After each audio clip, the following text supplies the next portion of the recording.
un autre Patrick Victor, directeur général de Portes Ouvertes, ONG qui publie chaque année un index mondial de la persécution.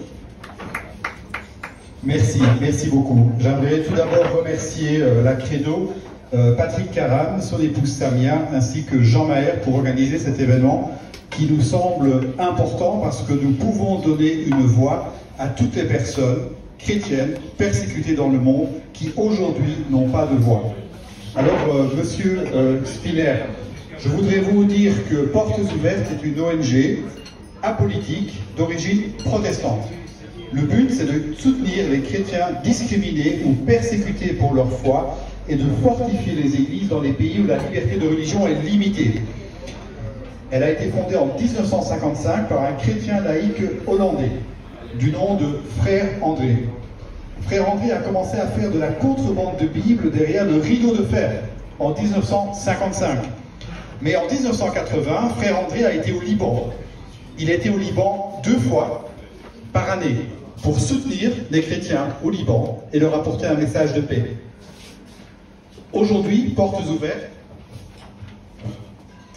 est présente dans plus de 50 pays pour apporter un soutien spirituel, moral et matériel aux communautés chrétiennes opprimées. Et nous le faisons au travers d'aides humanitaires, de développement économique et social, comme l'alphabétisation, les microcrédits, les formations professionnelles et la construction d'hôpitaux et d'écoles. Alors, chaque année, nous publions un index mondial de persécution des chrétiens, et M. Spinner, je vous en remettrai un exemplaire, qui établit la liste des 50 pays où les exactions commises à l'égard des minorités chrétiennes sont les plus graves. Cet index est présenté chaque année à l'Assemblée nationale, au Sénat et au Parlement européen. À la première place de cet index, l'Afghanistan, où les talibans ciblent violemment les chrétiens, suivi de la Corée du Nord, qui a été à la première place durant 20 années consécutives et détrônée cette année par l'Afghanistan.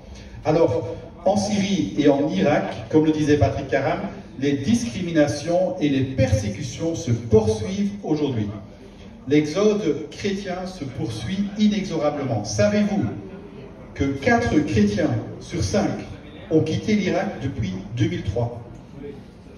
Que ce sont 3 chrétiens sur 5 qui ont quitté la Syrie depuis 2011. C'est vraiment une exode malheureuse. Et historiquement, les chrétiens d'Orient ont toujours constitué une passerelle de paix et de tolérance entre les différentes communautés religieuses dans ces 2 pays. Et si le christianisme disparaissait de la région, c'est la fin du pluralisme et de la tolérance religieuse. La reconstruction des bâtiments religieux est en cours depuis 2017, et c'est une excellente chose. Mais nous devons aussi reconstruire les communautés chrétiennes. Nous devons aussi faire des hommes et des femmes, et pas seulement travailler sur des pierres. Et donc c'est un travail de longue haleine, et les besoins sont énormes. Vous savez ce que nous disent les chrétiens d'Irak aujourd'hui? Ils nous disent « Nous avons l'impression d'être totalement abandonnés ». Alors nous pensons qu'il est important et urgent d'aider ces personnes. Et je vous remercie, M. Spinner, de prendre cet engagement d'aider les chrétiens persécutés. Car comme le disait Martin Luther King, une injustice commise quelque part est une menace pour la justice dans le monde entier. Merci.